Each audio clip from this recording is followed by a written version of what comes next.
क्यों मनाई जाती है छत्रपति शिवाजी महाराज जयंती? जानिए इसका इतिहास और महत्व।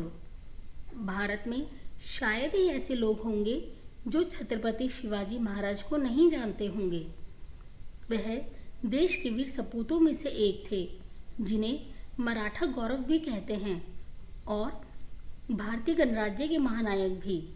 वर्ष 1674 में उन्होंने पश्चिम भारत में मराठा साम्राज्य की नींव रखी थी। उन्होंने कई सालों तक मुगलों से संघर्ष किया और उन्हें धूल चटाई। छत्रपति शिवाजी महाराज का जन्म 19 फरवरी 1630 को मराठा परिवार में हुआ। उनके जन्मदिन के अवसर पर ही हर साल 19 फरवरी को भारत में छत्रपति शिवाजी महाराज जयंती मनाई जाती है। छत्रपति शिवाजी महाराज को उनके अद्भुत बुद्धिबल के लिए जाना जाता था। वह पहले भारतीय शासकों में से एक थे जिनके बारे में कहा जाता है कि उन्होंने महाराष्ट्र की कोंकण क्षेत्र की रक्षा के लिए नौसेना बल की अवधारणा को पेश किया।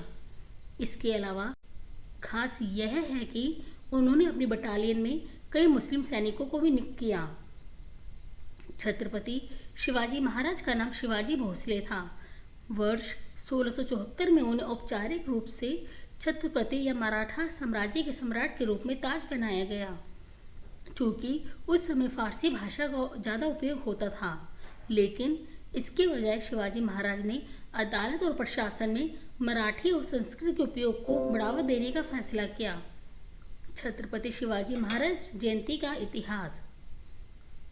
छत्रपति शिवाजी महाराज जयंती मनाने की शुरुआत वर्ष 1870 में पुणे में महात्मा ज्योतिराव फुले द्वारा की गई। उन्होंने ही पुणे से लगभग 100 किलोमीटर दूर रायगढ़ में शिवाजी महाराज की समाधि की खोज की। बाद में स्वतंत्रता सेनानी बाल गंगाधर तिलक ने जयंती मनाने की परंपरा को आगे बढ़ाया और उनके योगदान पर प्रकाश डालते हुए शिवाजी महाराज की छवि को और भी लोकप्रिय बनाया। इसी तरह की और अपडेट्स पाने के लिए हमारे चैनल को सब्सक्राइब करें और हमें सोशल मीडिया पर फॉलो करें या विजिट करें naradmuni.co.in।